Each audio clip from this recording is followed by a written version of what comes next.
Not Fade Away by Spider Robinson. Originally published in the August 1982 issue of Isaac Asimov's science fiction magazine, republished in a collection of the author's works entitled Melancholy Elephants in 1984, another called User Friendly in 1998, and another called God is an Iron and Other Stories in 2003. Read by Daryl T. Smith II for my channel, Quasar Spectra. Not Fade Away. I became aware of him 5 parsecs away. He rode a nickel-iron asteroid of 100 metric tons as if it were an unruly steed, and he broke off chunks of it and hurled them at the stars, and he howled. I manifested at the outer periphery of his system and waited to be noticed. I'm sure he had been aware of me long before I detected him, but he affected not to see me for several days, until my light reached him. I studied him while I waited. There was something distinctly odd about his morphology. After a while, I recognized it. He was wearing the prototype, the body our ancestors wore. I looked closer and realized that it was the only body he had ever worn. Oh, it had been balanced and space-proofed and the skull shielded, of course, but he looked as if, when balancing was discovered, he had been just barely young enough for the process to take. He must have been one of the oldest of the eldest. But why keep that ridiculous body configuration? It was hopelessly inefficient, suited only to existence on the surface of planets, and rather poorly to that. For a normal environment, everything about it was wrong. I saw that he had had the original sensory equipment improved for space conditions, but it was still limited and poorly placed. Everything about the body was laid out bilaterally and unidirectionally, creating a blind side. The engineering was all wrong, the 4 limbs all severely limited in mobility. Many of the joints were essentially one-directional, simple hinges. Stranger still, the body was grotesquely, comically over-muscled.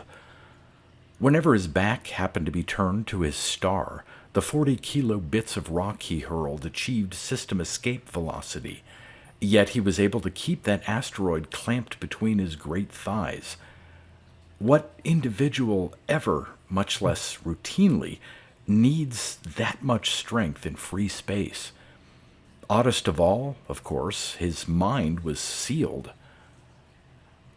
Apparently, totally. I could get no reading at all from him, and I'm a very good reader. He must have been completely unplugged from the bonding, and in all my 3,000 years I have met only 4 such. He must have been as lonely as any of our ancestors ever was, yet he knew that the bonding exists and refused it. A number of objects were tethered or strapped to his body, all worn, but showing signs of superb maintenance. It took me several days to identify them all positively as utensils, several more to realize that each was a weapon. It takes time for things to percolate down out of the race memory, and the oldest things take the most time. By then he was ready to notice me. He focused one of his howls and directed it to me.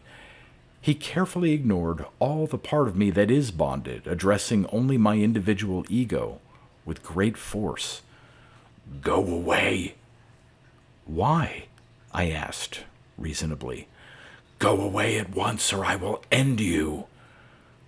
I radiated startled interest. "Really? Why would you do that?" "Oh, Gah." There was a silence of some hours. "I will go away," I said at last, "if you will tell me why you want me to do so." His volume was lower. "Do you know who I am?" I laughed. "How could I know? Your mind is sealed." I am the last warrior. Warrior? Wait now. Warrior. Must be an old word. Warrior. Oh, you kill and destroy. Deliberately. How odd. Are you going to destroy me? I may, he said darkly. I see. How might I dissuade you? I do not believe I am old enough to die competently yet, and I have at least one major obligation outstanding. Do you lack the courage to flee, or the wit? I shall attempt to flee if I find it necessary, but I would not expect to succeed. Ah, you fear me. Fear? No, I recognize the menace you represent. I repeat, how might I dissuade you from ending me? Is there something I can offer you? Access to the bonding of minds, perhaps? This reply was instant. If I suspect you of planning to initiate the bonding process with me, I will make your death a thing of unending and unspeakable agony. I projected startlement and then masked it. What can I do for you then? He laughed. That's easy. Find me a fair fight. Find me an enemy. If he or she or it is as strong as me, I will let you go unharmed. If stronger, I will give you all I own and consecrate my death to you. I am not sure I understand. I am the last warrior. Yes? When I chose my profession, warriors were common and commonly admired. We killed or destroyed not for personal gain, but to protect a group of non-warriors, or to protect an idea or an ideal. I emanated confusion. Against what? His answer was days in coming. Other warriors. How did the cycle get started? Primitive men were all warriors. Really? Then there came a time when the average man had to be forced to kill or destroy. One day he could no longer be forced. A balanced human in free space cannot be coerced, only slain. Can you visualize circumstances which would force you to kill? Only with the greatest difficulty, I said. But you enjoy it? You would find pleasure or value in killing me? A week passed. At last he smote his asteroid with his fist, sharply enough to cause rock to fly from its other side. No, I lied. I will not kill you. What good is a fight you can't lose? Why did you lie? In order to frighten you. You failed. Yes, I know. Why did you wish to frighten me? To compel you to my will. I believe I see. Then you do wish to locate an enemy. I am baffled. I should have thought a warrior's prime goal to be the elimination of all other warriors. No, a warrior's prime goal is to overcome other warriors. I am the greatest warrior our race has ever raised up. I have not worked in over 5,000 years. There is no one to overcome. Oh, do you know what the R brain is? Wait, it's coming. Oh, I know what the R brain was. The primitive reptile brain from which the human brain evolved. And do you know that for a considerable time, early humans, true humans, possessed beneath their sentient brains a vestigial but powerful R complex called the subconscious mind. Of course, the first great antinomy. I have an R complex. I registered shock. You cannot possibly be old enough. I could sense his bitter grin before the sight of it crawled to me at light speed. Do you notice anything interesting about this particular star system? I glanced around. Barring your presence in it, no. Consider that planet there, the third. At first glance, it was an utterly ordinary planet, like a myriad of others in this out-of-the-way sector. It was wet and therefore alive, and even showed signs that it had evolved intelligent life at least once, but of course that was, by definition, long gone. None of its remaining life forms seemed anywhere near bright enough to leave it behind and enter the world yet. Its physical and ballistic properties appeared unremarkable. But after only a few days of contemplation, I cried out in surprise. Why, its period of rotation is almost precisely one standard day, and its period of revolution seems to approximate a standard year, and its surface acceleration is a standard g. Do you mean to tell me that planet is dirt? He agreed. And yonder star is Sol.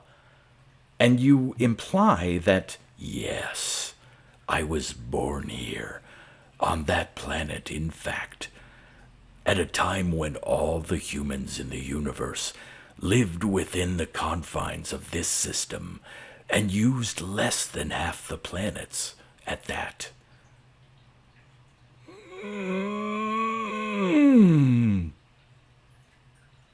Do you still wonder that I shun your bonding? No. To you, with a reptile brainstem, it must be the ultimate obscenity. Defenselessness. Yes.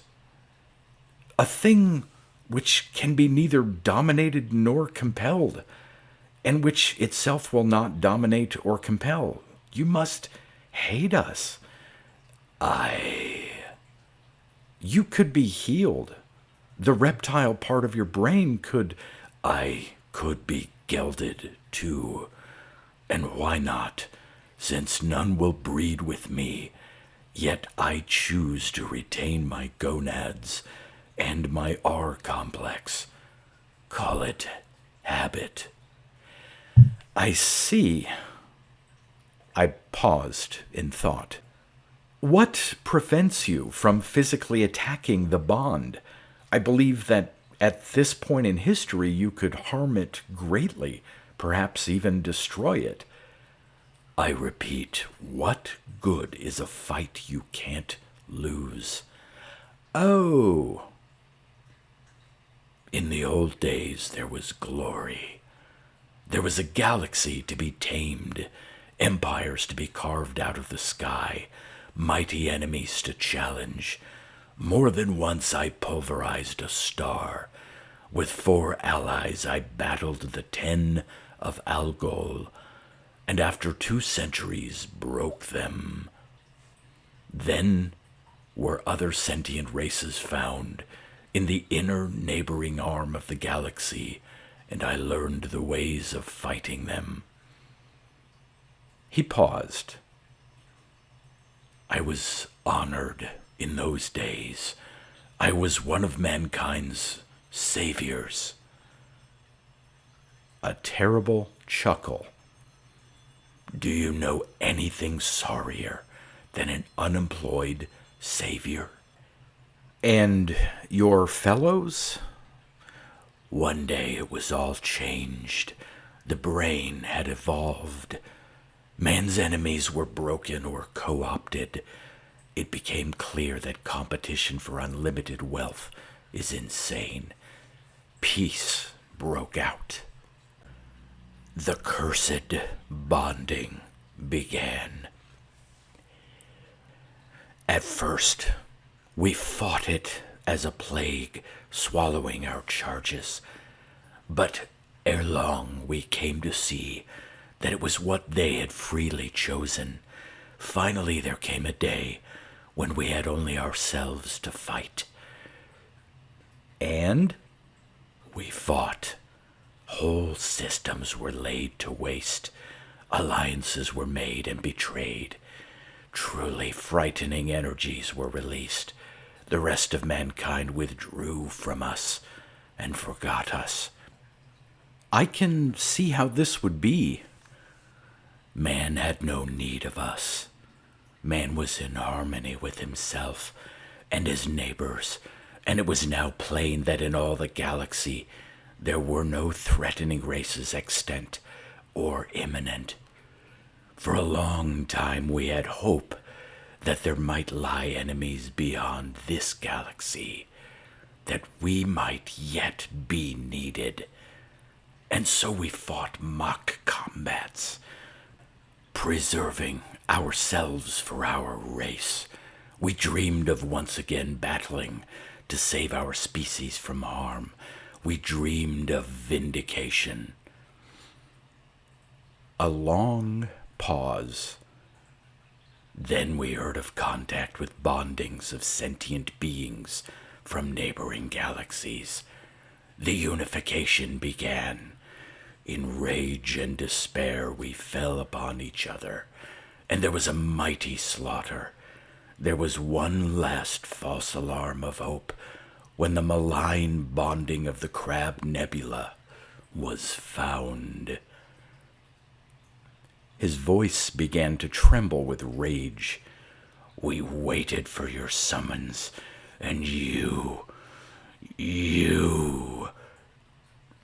Suddenly, he screamed, "You cured the bastards!" "Listen to me," I said. "A neuron is a wonderful thing, but when 1 billion neurons agree to work together, they become a thing 1 billion times more wonderful. A brain, a mind. There are as many stars in this galaxy as there are neurons in a single human mind. More than coincidence. This galaxy has become a single mind. The bonding. There are as many galaxies in this universe as there are stars in the average galaxy. Each has, or is developing, its own bonding. Each of these is to be a neuron in the cosmic mind. One day unification will be complete, and the universe will be intelligent. You can be part of that mind and share in it." "No," he said emphatically. "If I am part of the cosmic mind, then I am part of its primitive subconscious mind. The subconscious is useful only for preservation from outside threat. As your brain evolved beyond your ancestors' subconscious mind, your universal mind has evolved beyond me. There is nothing in the plenum that you need fear." He leaned forward in sudden pain, embraced his asteroid with his arms as well as his legs.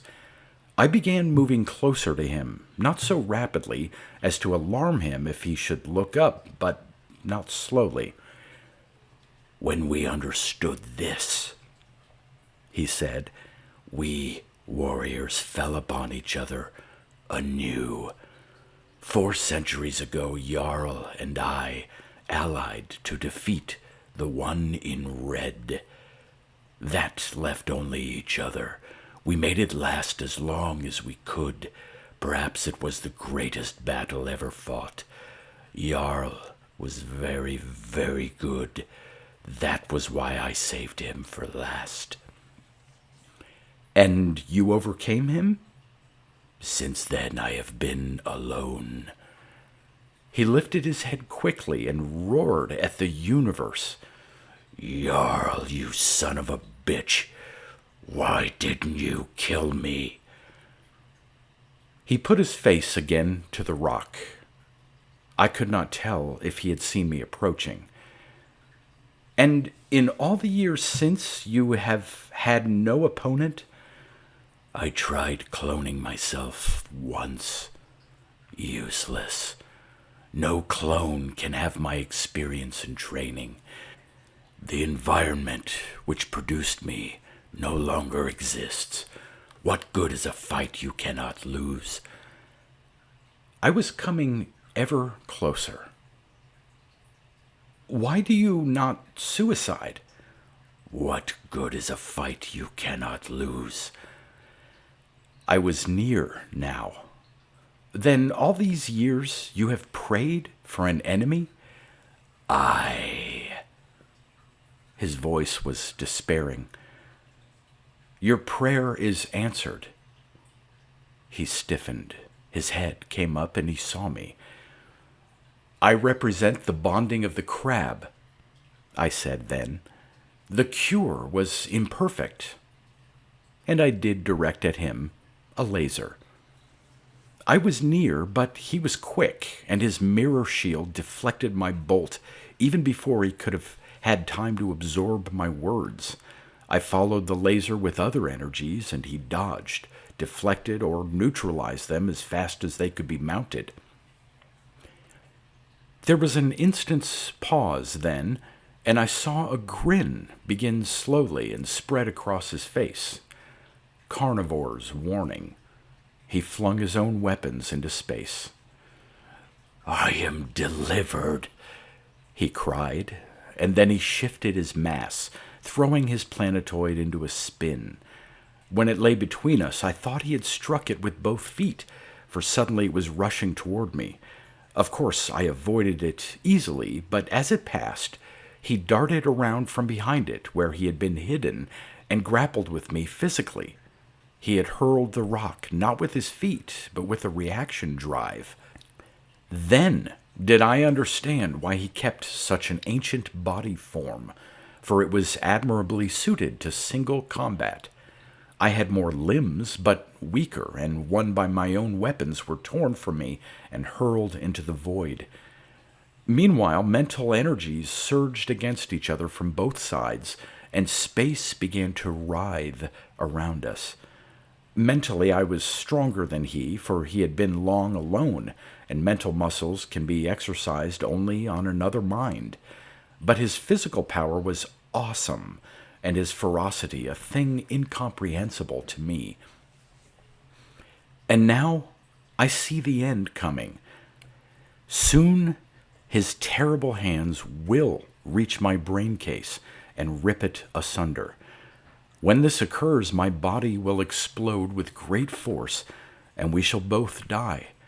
He knows this, and in this instant of time before the end, I know what he is doing, beneath his shield where I cannot probe. He is composing his last message for transmission to you, his people, his bonding. He is warning you of mortal danger. He is telling you where to find his hidden DNA samples, where to find the records he has made of everything he knows about combat, how to train his clones to be almost as good as he is, and he is feeling the satisfaction of vindication. I could have told you, he is saying, ye who knew not my worth, who had forgotten me, yet will I save you. This is my own last message to you, to the same people, to the same bonding. It worked. He believes me. I have accomplished what you asked of me. He has the hero's death he craved. We will die together, he and I. And that is meet and proper, for I am the last healer in the cosmos, and now I too am unemployed.